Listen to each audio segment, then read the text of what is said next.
When I was growing up in the 1990s, Disney started releasing direct-to-video sequels of their most popular animated films.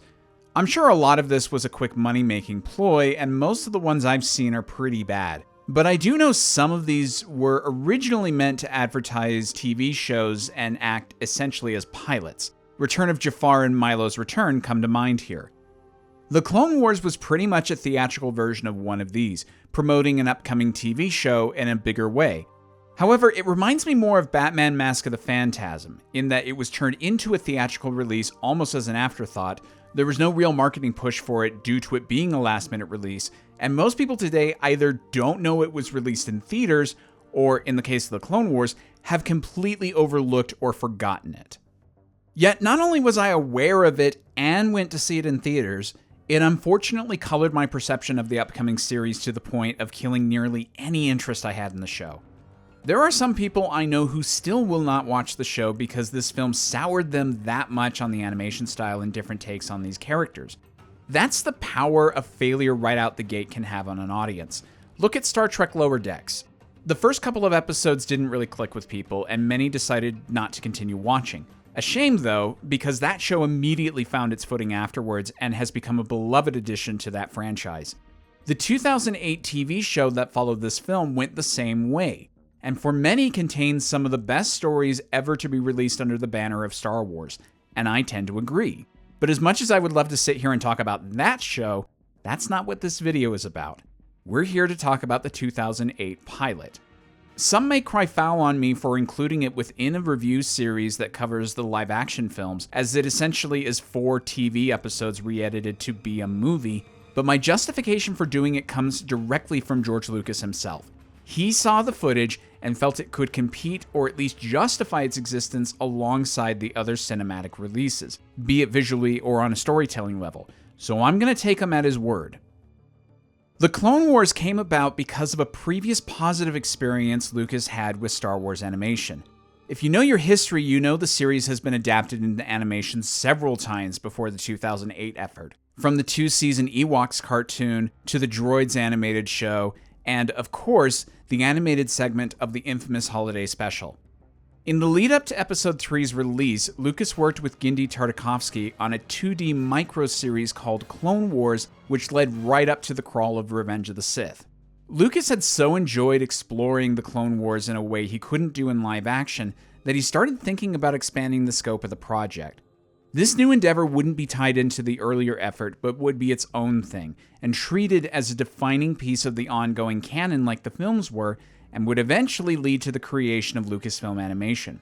The show had an ambitious 5 seasons projected, and Lucas knew despite his talents he needed some help with this venture. Enter Dave Filoni. Filoni had been working quite steadily in animation for some time before, starting with King of the Hill and doing work for Kim Possible, American Dragon, and the show he was working on when he got the call from Lucas, the seminal Avatar: The Last Airbender.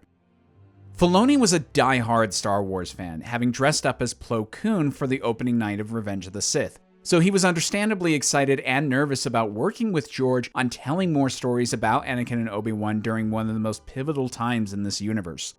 Work had progressed quite well in the show's first season when Lucas was presented footage of the first few episodes. It was then that he commented, "This is so beautiful, why don't we just go and use the crew and make a feature?" The decision was made to release 4 or so episodes with some leaking footage as a theatrical pilot to the upcoming show. The film was released in August 2008 through Warner Brothers, the parent company of Cartoon Network, which would host the show. While critical reception was harsher than any Star Wars project to date, it did gross $68 million on an $8 million budget and did its job in advertising the series, so it was a success, just not a rousing one. In the wake of the Clone Wars, the security of the galaxy is virtually non-existent, with the Jedi completely occupied on the war front. Crime Lord Jabba the Hutt's son is kidnapped by rival pirates, and he puts out a request for aid to the Republic. Palpatine and the Jedi cannot afford to ignore this call, as several hyperspace lanes are controlled by Jabba, which, if shared with the Republic, could tip the war in their favor. Anakin and Obi-Wan are assigned to the case, with Anakin tracking down Jabba's son and Obi-Wan negotiating a deal with the gangster.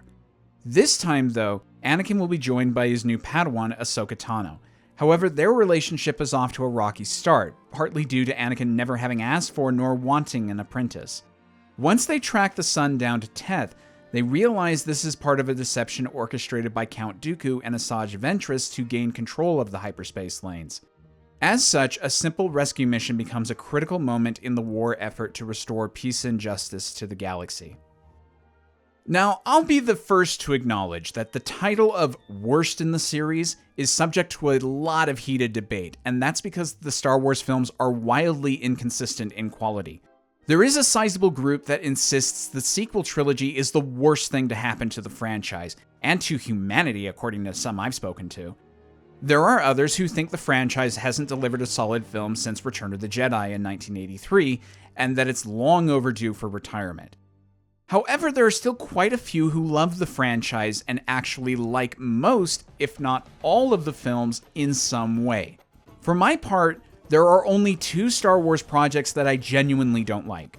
The first is the holiday special, and the second is this film, which, believe it or not, at the time of this recording, actually has a lower approval rating on Rotten Tomatoes than the holiday special. And that dislike is for 2 big reasons. First, the pacing. Instead of reworking these episodes into a traditional filmic structure of 3 acts that flows around a central character journey, it feels like what it is: 4 episodes that were just given some interlinking footage to hide the seams. The movie consistently rises and falls to the same highs and lows, and often gets sidetracked because the episode's stories weren't restructured to fit the new medium. Thus, it feels very stop and start in a way that would be inappropriate for most films, which in turn leads me to get bored and tired of the movie rather quickly. The second reason is because this is the first effort from an unproven team on a show that has yet to find its footing. So rookie mistakes are made and the general execution is sloppy. For example, the actual setup for this story boggles my mind. You have a pressing mission that calls for immediate action. You have approximately 10,000 Jedi. But for some reason you can only spare 2, which happen to be 2 of the most central characters in this saga, and it has to be Jedi that handled this assignment and not one of your many well-trained commando squads. And not only do they immediately get thrown back into repelling the invasion they thought they had stopped, which hinders them from being available right away, but during the time it takes to fully repel this invasion, no other Jedi becomes available, and Yoda himself must fly out to Christophsis to give Obi-Wan and Anakin this assignment in person. Something's not adding up here. To be fair, a lot of great TV shows really struggle in their first season or 2 because it takes time to figure out the style of your show and for the stories and writing to be tailored to some solid characters. Very few shows don't have wonky first episodes, and even fewer have their pilots considered their best outing. It's a basic fact of life that most of your first few works aren't great, and growth requires time. The 4 episodes selected for this film are an odd cluster because their story doesn't scream big screen importance, and it's exposing the growing pains of the first season on a big screen. The writing isn't great, though that is a common problem for this franchise. The acting is awkward, though at least not dull, and there is constant action because the creators don't have enough confidence that they can carry the audience's attention with slower character moments during extended downtime. In short, it wasn't a great choice to use 4 early episodes to make a feature-length film. Oh sure, there's some solid visuals, there are some creative action scenes, and the characterizations of Anakin and Obi-Wan are closer to what old-school fans thought they should be rather than the versions we saw in the prequels. Plus, if you subscribe to my view that Episode 1 is mostly superfluous, and Episode 2 serves better as the true start to the saga, this film is actually closer to what I think Episode 2 should have been, a story featuring Anakin in his heroic prime set during the Clone Wars.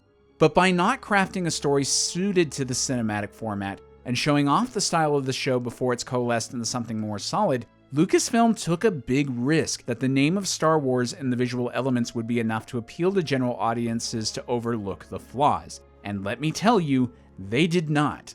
Critics and audiences alike bemoan the stiff animation style, the transformation of a live-action series into an animated one with fairly substandard writing and constant action, and odd ideas like making a Hutt baby cute, and the retcon of introducing an innocent young girl as an apprentice to the future Darth Vader.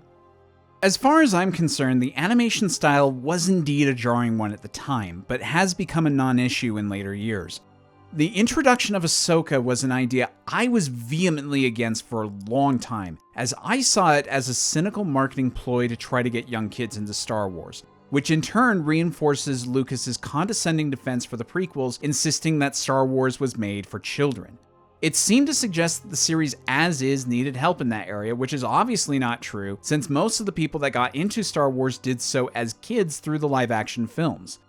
With time and tide, I've come around on this character, and while I still think her creation was born more out of a marketing need than a storytelling one, she has become a compelling part of the universe's lore, with her own strong personality and being the center of some thought-provoking stories. And as I said earlier, it did not take long for the TV show to find its footing and start delivering some solid stories within its first season, such as the Malevolence arc and the Cloak of Darkness two-parter. But as it stands, the film didn't ease us into the new series very gracefully. It in fact acted as a roadblock for those that saw it, myself being a prime example. Beyond the horrible pacing, the first thing that comes to mind when I think of this film is Anakin and Ahsoka's bickering. It goes back and forth between genuine annoyance with each other and good-natured teasing, which hinders me from caring about either of them because they're insufferable, constantly criticizing or second-guessing each other. Ahsoka calling Anakin Sky Guy is so intolerably smart-alecky that I want to strangle her. So when Anakin stands up for her in front of Dooku towards the end, it feels like a meaningless token sentiment because I've seen everything he has and I'm not coming to the same conclusion. I'd just as soon drop her off at the Jedi Temple than bring her along for another adventure. I do like Anakin's general characterization here. He's more lighthearted, confident in his abilities without coming off as entitled, and his banter with Obi-Wan feels more friendly than contentious. However, his arc of warming up to Ahsoka feels rigid, jumping rather than walking from one stage to the next, and I think this is a consequence of the film feeling more episodic than connected. It cannot flow from one character beat to the next because it's trying to do so much, be engaging on an action front, that there's not enough time to deliver a solid character journey that is front and center.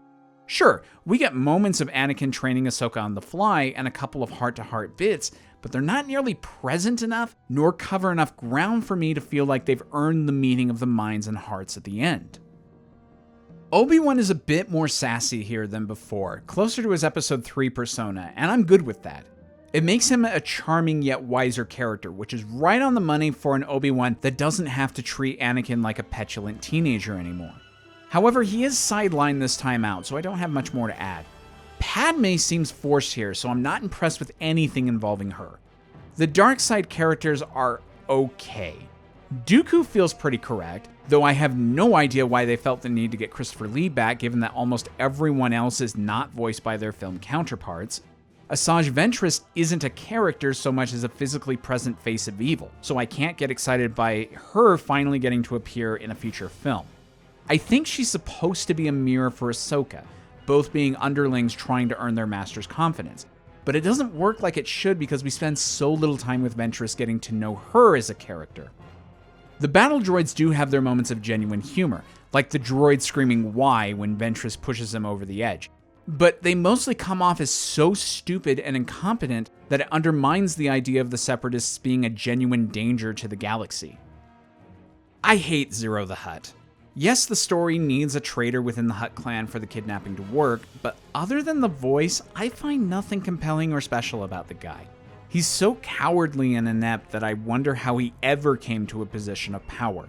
He's pathetic, which is not a satisfying trait for someone who manages to facilitate a kidnapping of Jabba's son. Jabba himself here feels far more gullible than he ever has before, so that takes out some of the fun of seeing him again. As for Rada, or Punky Muffin as the film annoyingly calls him,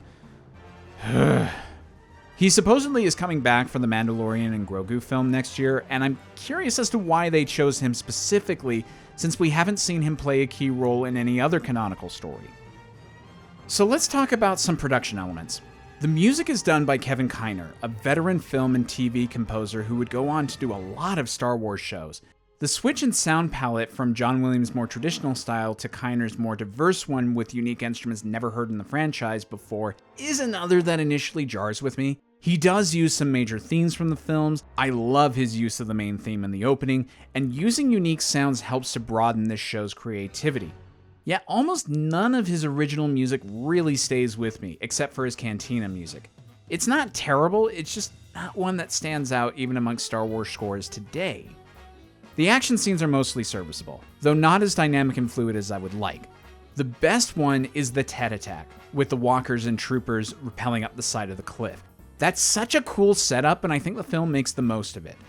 Regarding the lightsaber battles, I don't like the choreography. It only has 2 tricks, a flurry of swings and then hold, a flurry of swings, then hold. It feels like a pale imitation of a lightsaber battle, and from what I can recall, it would be quite a while before the series would start to give us some standout ones, with the Ahsoka and Maul fight in the finale being one of the best in the franchise. The animation style is a little rough, but it lends to some great lighting possibilities, and this film can show off some great camera movements, such as the Acclamator-class ship showing up above Tet, or following Ahsoka up the cliff. Now that I've gotten used to it, I wouldn't put the animation style down as one of my complaints, especially since almost every other animated Star Wars project afterwards has used some variation of it. Beyond this, I can only think of individual lines or moments to comment on. I love Anakin refusing to talk about his past on Tatooine and the nod to Qui-Gon. Yoda's foreshadowing line about Anakin and Ahsoka needing to part ways feels so much more powerful now after having witnessed that. Plus, it fits right in with the prequel's depiction of Anakin's biggest character flaw revolving around his attachments, specifically letting go of them.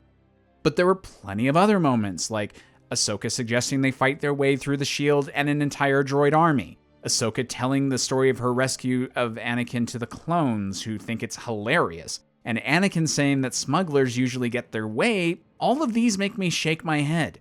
By the way, really, Anakin? I wouldn't agree with that line given the lineup of smugglers I've seen in this universe. Given the weight of expectations that were unfairly thrown on this film, it's understandable if some feel the community at large has been too harsh on the Clone Wars. It was coming after a divisive trilogy. It came out the same year as another Lucasfilm production that had a mixed response, and it was meant to prove that Star Wars was alive and well despite the overarching story having been told. That being said, I feel Lucas and crew are partly to blame for this issue, as they were the ones that made this into a cinematic release despite no one clamoring for it, and the film was not given the time or care it needed to be a standalone release that both competed well within the live-action series and serve as a jumping-on point for the upcoming show. Bottom line, the film was given both lofty goals to reach and was thwarted by circumstance. But whatever the reasons are that the movie doesn't work, the result is it doesn't work, at least for me, and no amount of additional context via an interesting DVD commentary from the creators or understanding about its production history is going to fix that. It's the one theatrically released Star Wars film I find no real enjoyment in, and it's a chore to get through every time. But even though the Clone Wars film and show were the last major Star Wars efforts to be done before Disney purchased Lucasfilm in 2012, the story of Anakin and Obi-Wan doesn't end here. We still have to see the hero fall, an old evil emerge and strike with a vengeance, remnants of a golden age go into hiding, and the long night before the dawn of the twin suns commence. With that in mind, we'll tackle the final live-action Star Wars film overseen by George Lucas next time, just in time to celebrate its 20th anniversary.